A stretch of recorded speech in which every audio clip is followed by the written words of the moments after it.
नमस्कार दोस्तों, स्वागत है आपका मेरे चैनल कथा कहानियाँ में। मैं आ गया हूँ आपके लिए एक नई कहानी लेकर। इसका नाम है गीता के प्रभाव से चुड़ैल भागी। तो चलिए कहानी को शुरू करते हैं।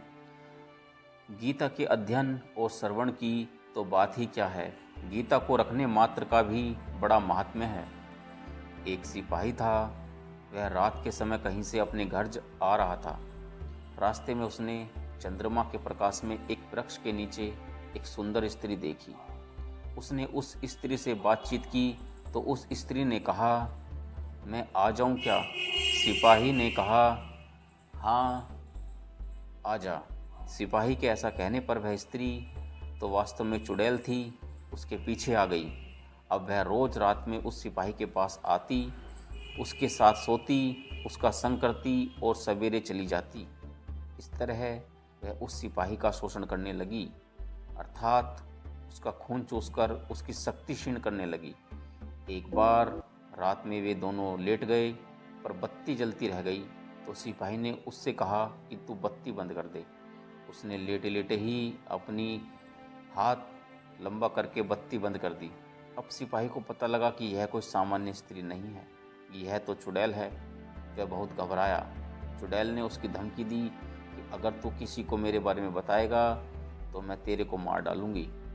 इस तरह वह रात में आती और सवेरे चली जाती। सिपाही का शरीर दिन पर दिन सूखता जा रहा था। लोग उससे पूछते कि भैया, तुम इतने क्यों सूखते जा रहे हो, क्या बात है, बताओ तो सही। परंतु चुड़ैल के डर के मारे वह किसी को कुछ बताता नहीं था। एक दिन वह दुकान से दवाई लेने गया। दुकानदार ने दवाई की पुड़िया बांध कर दे दी। सिपाही उस पुड़िया को जेब में डालकर घर चला आया। रात के समय जब वह चुड़ैल आई तब वह दूर से ही खड़े खड़े बोली कि तेरी जेब में जो पुड़िया है उसको निकाल कर फेंक दे। सिपाही को विश्वास हो गया कि इस पुड़िया में ज़रूर कुछ करामात है, तभी तो आज ये चुड़ैल मेरे पास नहीं आ रही। सिपाही ने उससे कहा कि मैं पुड़िया नहीं फेंकूंगा। चुड़ैल ने बहुत कहा, पर सिपाही ने उसकी बात मानी नहीं। जब चुड़ैल का उस पर वश नहीं चला तब वह चली गई। सिपाही ने जेब में से पुड़िया को निकाल कर देखा तो वह गीता का फटा हुआ पन्ना था।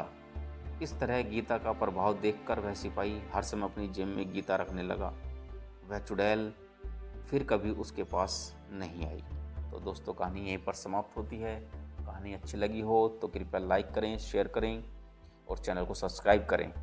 और कोई भी अपनी राय हो तो कृपया कमेंट कर ज़रूर बताएं। धन्यवाद।